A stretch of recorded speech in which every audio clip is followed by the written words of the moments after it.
प्रभु जी, हाँ हमारा जी, एक बोलिए। प्रश्न है कि हमने ना संडे को आपकी अदालत आता है टीवी में, तो उसमें इस हाँ बार जी। ममता कुलकर्णी जी का इंटरव्यू आया था, जिनको अभी जी, किन्नर अखाड़े द्वारा महामंडलेश्वर का बनाया गया था और फिर 1-2 दिन के बाद ही उनको हटा भी दिया गया था। तो उसके ऊपर ही वो हम्म, इंटरव्यू था। तो उस इंटरव्यू को जब हम सुन रहे थे तो उन्होंने बड़ी साधनाएँ करी हैं कई साल तक, उन्होंने ब हम्म, वो बता रही थीं।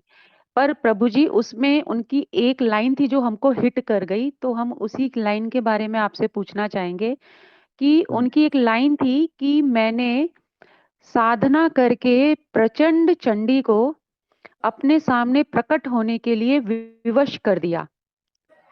अब प्रभु जी हम्म, ये जो सेंटेंस है, हम्म, जो जितनी हमारी तुच्छ बुद्धि की समझ है उसमें तो हमें इसमें घोर अहंकार ही नज़र आया। तो हम इस हम्म। बारे में आपसे जानना चाहेंगे।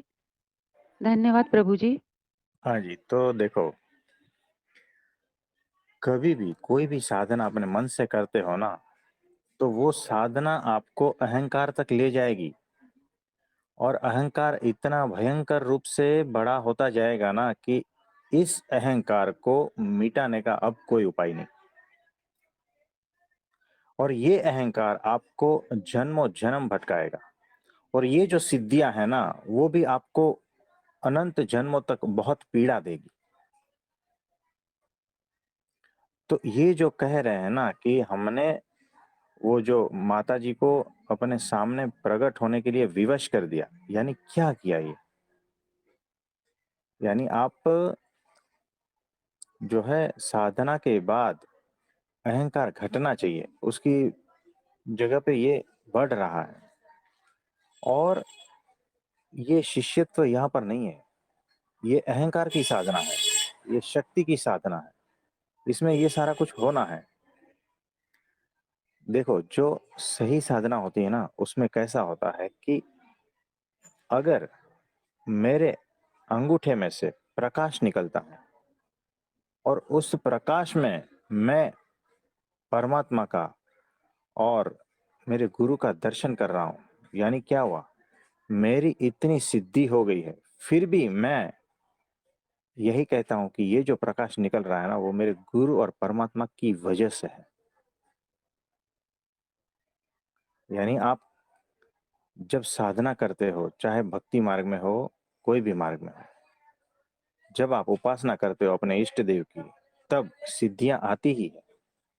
लेकिन ये सिद्धियों के चलते ऐसा कोई भार नहीं रहना चाहिए। और ममता जी के भीतर अहंकार और उसका भार बहुत बढ़ गया है। तो कभी दया आती है, कोई बात नहीं, तो ये वैसा ही है। तो आपका अहंकार टूटना चाहिए, चाहे कौन से भी मार्ग से चल रहे हो।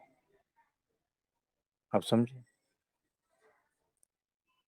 तो ये ऐसा है। तो इसमें और कुछ पूछना चाहेंगे? इसमें हमको उनका इंटरव्यू सुनकर जो एक बात समझ में आ रही थी वो ये कि वो हम्म, जो साधनाएँ कर रही हैं वो एक गुरु के उस अंडर में रह के ही कर रही थी, शुरुआत की थी उन्होंने। लेकिन हम्म, उसके बाद वो दुबई में किसी एक रूम में रह के कर रही थी ऐसा उन्होंने बताया। हम्म, लेकिन वहाँ पे उनके इंटरव्यू के दौरान हमने जो चीज़ें समझी वो ये जाना कि वो एक ज़ोन में फँस गई हैं। हम्म, हम्म, एक ज़ोन में फँस गई हैं वो। वो ज़ोन है जैसे वो कह रही थी कि अभी ये मंत्र बोल लेने दीजिए, फिर ये मंत्र बाकी है, अभी लक्ष्मी जी का तो रह गया। तो हम्म। यहाँ पर भी ये चीज़ क्या दिखाती है प्रभु जी? एक फिक्सिटी, एक मान्यता। देखो, वो तो ठीक है, लेकिन मैं सही हूँ, बाकी सारे गलत हैं। ये ऐसा भी होता है कि मैं अपने को प्रूव करके रहूंगी, है ना? तुम जो भी कह रहे हो, मैं अपने को प्रूव करके रहूंगी। क्या प्रूव करना? किसके सामने प्रूव करना? है तो है। मतलब ये सारा जो कुछ खेल चल रहा है, वो ये स्टंट भी कह सकते हैं। अभी ये जो कुंभ मेला चल रहा है ना, उसमें बहुत सारे ऐसे स्टंट प्रैक्टिशनर आ जाएंगे, है ना, रातों रात स्टार बन जाएंगे। लेकिन इसके जीवन को देखोगे ना, तो उतनी ही पीड़ा, हताशा और ये सब कुछ मिलेगा। ये कहीं से कोई भी एंगल से संत वगैरह उस प्रकार के लगेंगे ही नहीं। साधना करने के बाद भी जो है आप का कुछ ठीक ठाक ढंग से जो है संतत्व जो है वो होना चाहिए, वो नहीं होता है। वो जो गुण आने चाहिए ना, वो गुण आते नहीं है, तो क्या मतलब है? बाहर से कुछ भी पहन लो, उससे कोई फर्क थोड़ी पड़ता है। चाहे भगवा वस्त्र पहन रहा है, या हरा वस्त्र, या सफेद वस्त्र, या पैंट शर्ट, या नंगे घूमो, क्या फर्क पड़ता है? जब तक भीतर से वो चीज नहीं आती ना, वो परमात्मा के गुण भीतर नहीं होते हैं ना, तब तक आप कुछ भी पहन लो ना, कोई फर्क नहीं पड़ता है। आप चाहे कितनी भी दाढ़ी बढ़ा लो, 500 किलोमीटर लंबी दाढ़ी बढ़ा लो, है ना, बाल बढ़ा लो, क्या फर्क पड़ता है? उससे जो है ना, दाढ़ी की ओर आकर्षित होने वाले जो जीव है ना, वो आकर्षित होंगे। जैसे नंगा नाच चल रहा है, तो जो उस हिसाब के लोग रहते हैं ना, उस हिसाब के जीव रहते हैं ना, वो वहां आकर्षित हो जाते हैं। ये ऐसा है। तो खेल चल रहा है ऐसा, और ये जरूरी भी है, ताकि कम से कम लोग यहाँ तो आए।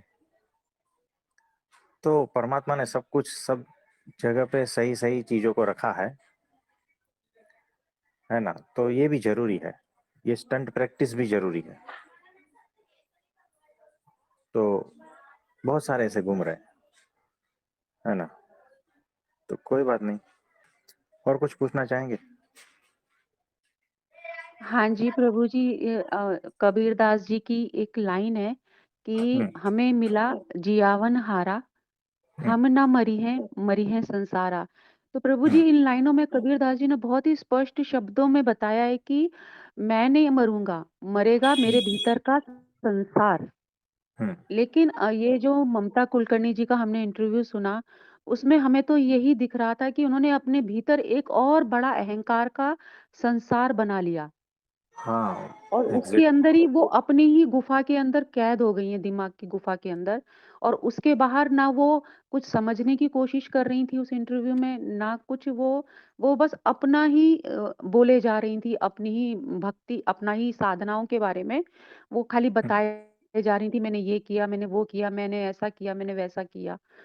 तो अपने ही दिमाग की एक गुफा में वो कहीं न कहीं कैद होके रह गईं, साधना करते-करते। हम्म। ऐसा? हाँ, ऐसा ही है कि मैंने देखो संसार में ये अचीव किया है ना, इतनी फिल्में बनाई है, इतने अवार्ड लिए हैं, और अध्यात्म में भी वैसा ही कर रहा है ना, कि मैंने आज ऐसा ये सब अचीव किया है ना, इतनी साधना की है, इतने व्रत किए हैं, इतने उपवास किए हैं, इतना ये किया, इतना वो किया, है ना। मेरी कुंडलिनी यहाँ पर जग गई है, मेरी वहाँ जग गई है ना, ये सारा चल रहा है। यानी कि मैंने ही कुछ किया है, लेकिन अभी भी जो है उनको परमात्मा सर्व करता हरता है, ये बात भीतर बैठी नहीं है। यानी करने वाला मैं ही हूँ। अरे कौन है, किसकी औकात है, एक सांस गई नहीं आई, आप समझो, मेरे करने से कुछ होता है क्या? कुछ भी नहीं होता है। तो ये सारा ऐसा है कि परमात्मा सारा कुछ चला रहा है, और मैं कर रहा हूँ। इसका मतलब क्या हुआ? ये अहंकार कब खत्म होगा? ये अहंकार जो है ना, अनंत जन्मों तक भटकाएगा। अब ये थोड़ा बहुत सीरियस मैटर है। तो नहीं समझ में आता है तो नहीं समझ। अब इनको जो है ना, ये कैसा है कि ये अहंकार टूटने वाला नहीं है। ये इन्होंने अपने अहंकार को बहुत अच्छी तरह से प्रोटेक्ट करके रखा है, अपनी मान्यताओं को, अपने तर्क बुद्धि शक्ति से बहुत कुछ प्रोटेक्ट करके रखा है। अब इसको कोई समझा नहीं पाएगा, उसके भीतर कोई बात बैठेगी भी नहीं। ये ऐसा है। तो ये बहुत अच्छा एग्जाम्पल है, जिससे साधक को सीखना चाहिए कि वो क्या गलती कर रहा है ना। तो कोई बात नहीं, आप जो बोल रहे हो बराबर है, वो फंसे ही है, अपनी ही जाल में फंसे हैं। उनको ढंग का गुरु नहीं मिला ना, इसीलिए ये सारा कुछ खेल चल रहा है। नहीं तो ऐसा कहते ही नहीं वो।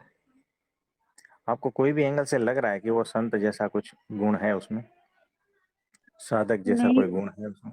नहीं प्रभु जी, जैसे उन्होंने ये बात भी कही थी, जो ये चंडी वाली बात उन्होंने कही थी, उसमें कहा था कि मैंने 5 दिन निर्जला व्रत करके हाँ।